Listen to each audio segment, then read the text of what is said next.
Excuse me. Once again, it is the 12th of September 2025. It's starting to get warm. I'll see if I can leave this coat on the duration of my rest of my chores.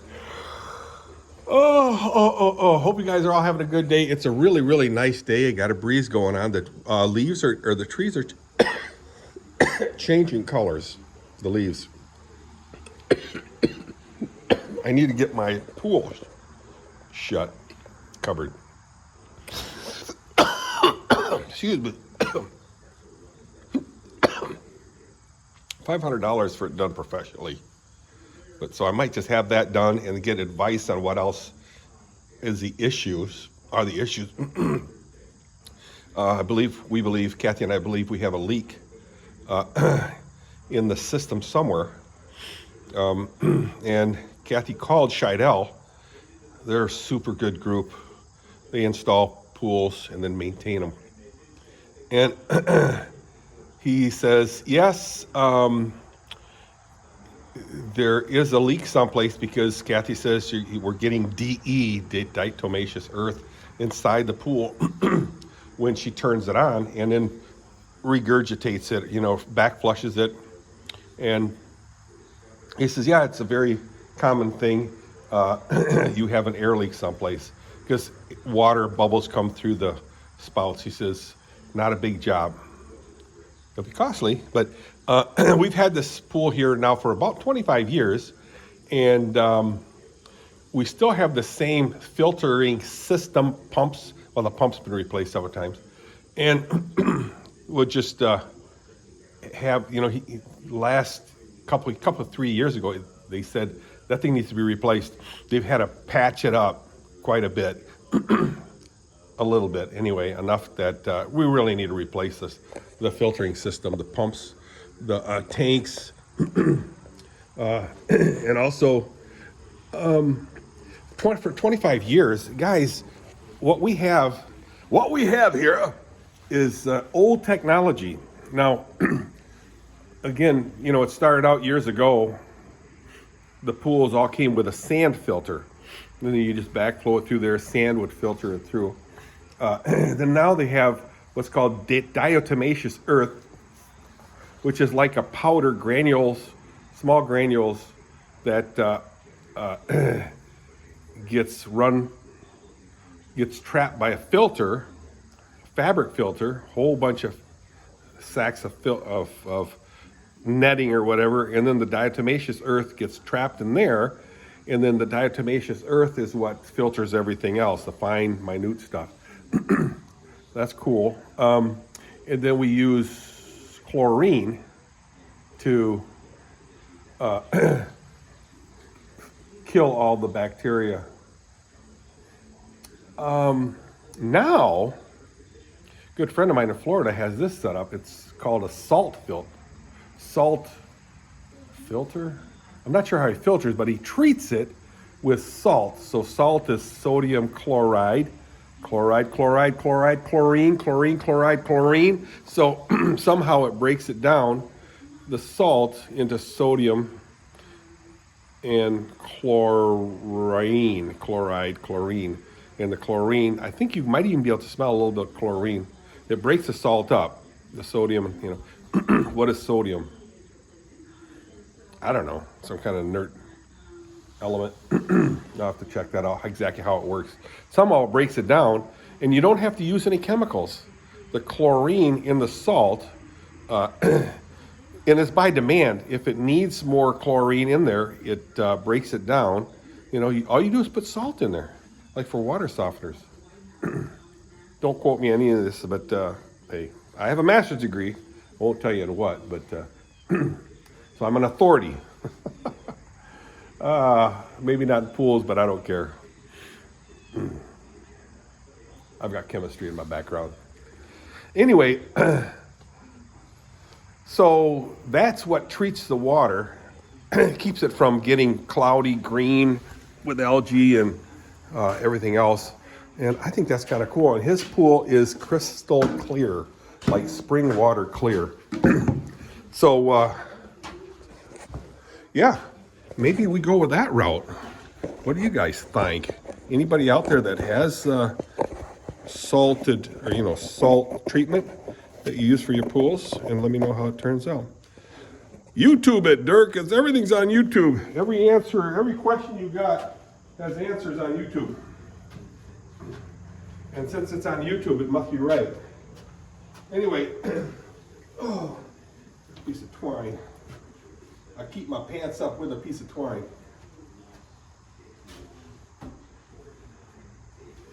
Hope I remember that.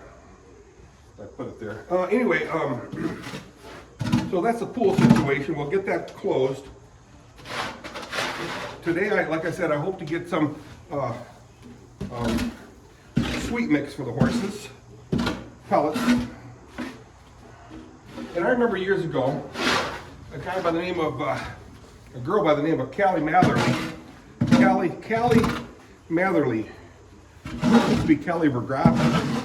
Anyway, she and her husband was selling pellets, which was so good that you feed them a little bit of pellets, and then that was enough for their daily requirements of the required daily food intake for whatever food stuff horses need. And all you do is give them hay, you give them something to do. So they'll eat a little bit of hay and pellets. And Callie, if you see this video, let me know what it is. So her husband, Sean Matherly, would deliver it. Or I'm sure you can pick it up. But again, I haven't heard hide or hear of that stuff anymore. So I'd like to learn a little bit more about that. And I think that'd be cool.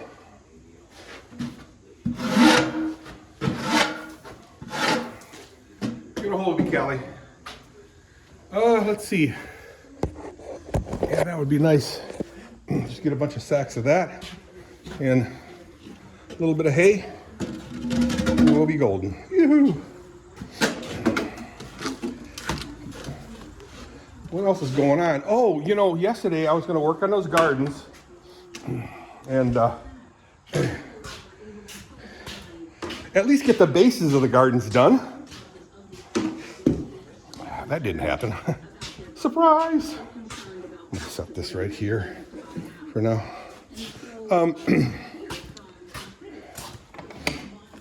Supplies. Oh, I gotta put some more sawdust here. Or wood shavings. So I hope to do that today. And I'll do a little video of that. And then in the end, I'll grab all my videos and I'll do a documentary on how I make my raised garden beds. So I think a lot of people would like to have raised gardens. I mean, they're so easy to deal with because, excuse me, it's raised. You don't have to bend way down to weed, to harvest, to change out the soil. And for the base, I've been using a lot of horse manure. Not gonna do that anymore. So horse manure is like, once it's all broke down into beautiful topsoil, which it is, beautiful topsoil, it turns into like clay. It's really hard.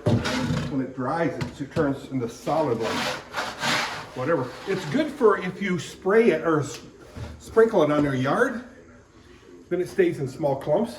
Not so bad when it breaks down, but man, if you bury this stuff in underneath your garden soil, it turns into like clay.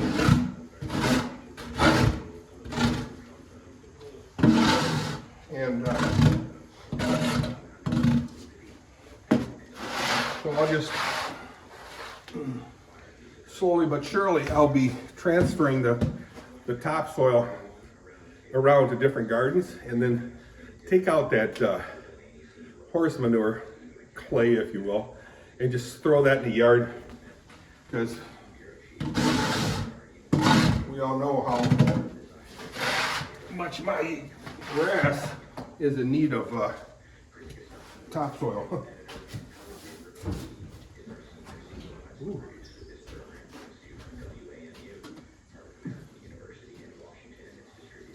Sounds like the cat might have caught a mouse. Let's take a look.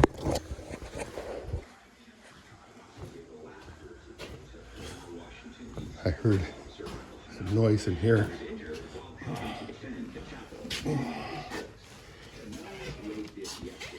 Did you get him? Did you get him? I heard some squeals. Let's see, you came from right around here. I don't see nothing. Shoot. So what she'll do is she'll stand in that hole, peering through it, and as the squirrel, mouse, vole, chipmunk makes noise, she sticks her head through. They're very quietly. They are so incredibly quiet. And then she'll attack them. And these things are so fast, guys. These things are so fast. So fast that their paws, it's like rubber bands. Bam, bam, bam. From here to there in a split second faster than any other animal. They'll sit around a snake, and they'll actually, dude, I'm telling you, it's crazy. They'll actually outpace a strike of a snake, such as that of the cobra.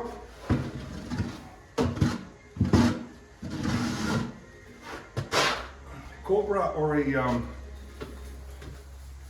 rattler snake.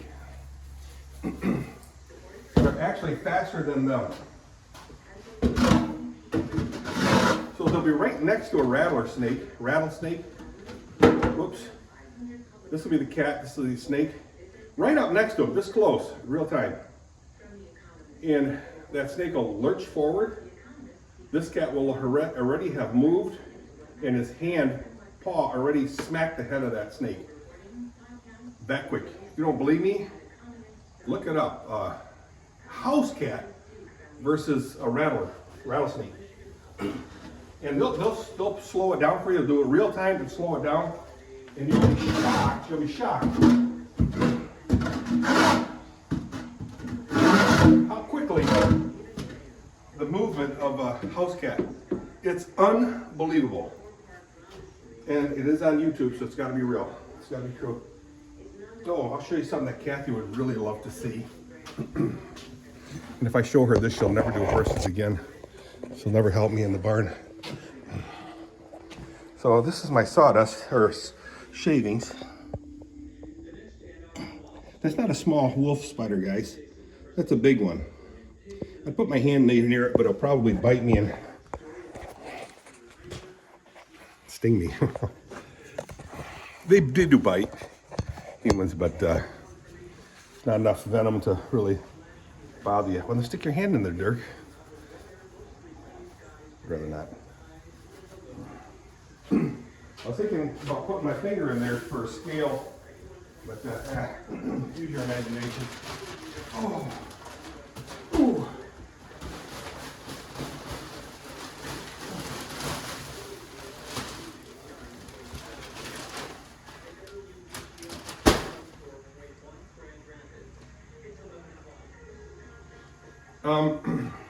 Stalls are clean.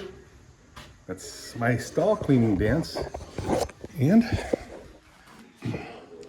I just have to put food in here, like hay.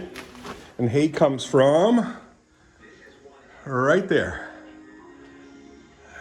That's where the hay comes in, each stall. Just makes it a little bit easier, or a lot of it easier. You don't have to walk downstairs. You don't have to carry the stuff. And I just toss it in there.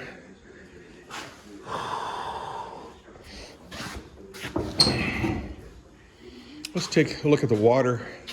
Asuka's stall. Yeah, I gotta get signs in here. She just needs a little bit of water.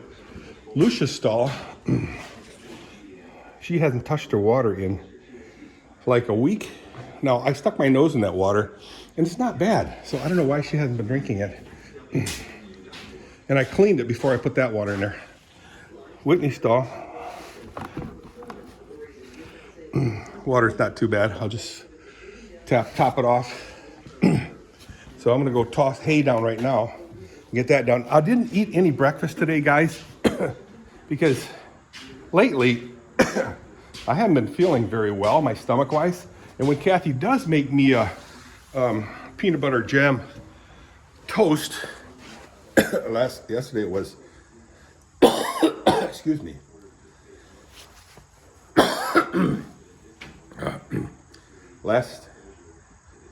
Yesterday it was on whole wheat toast. And she says, plain or whole wheat? I says, I'll say whole wheat, so she'll think I'm pretty cool. So I eat whole wheat.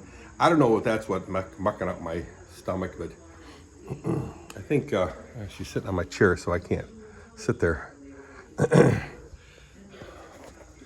So, but I can't complain because whole wheat is supposed to be better for you, right? Whole wheat bread?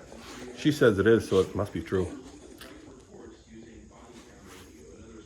I committed my life to that. Anyway, no, she's really cool. Good lady. All right, guys, let me finish up. Excuse me.